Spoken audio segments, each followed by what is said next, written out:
জনাব তারেক জিয়া, আপনি স্পষ্ট করুন আপনার বিবেক এবং মুখ কোথায় বর্গা দেওয়া আছে? গত দীর্ঘ 17 বছর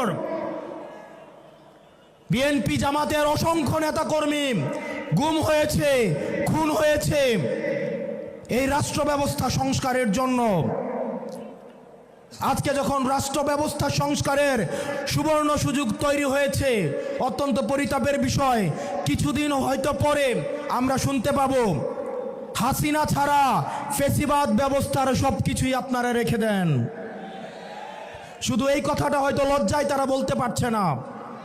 হাসিনা ব্যবস্থার বিচার ব্যবস্থা ভালো, হাসিনার পুলিশ ভালো, হাসিনার প্রশাসন ভালো, কেবলমাত্র হাসিনাই ভালো না। আজকে আপনারা হাসিনার সবকিছুকেই টিকিয়ে রাখতে চাচ্ছেন। এই তরুণ প্রজন্মের কাঠগড়ায় আপনাদেরকে দাঁড়াতে হবে।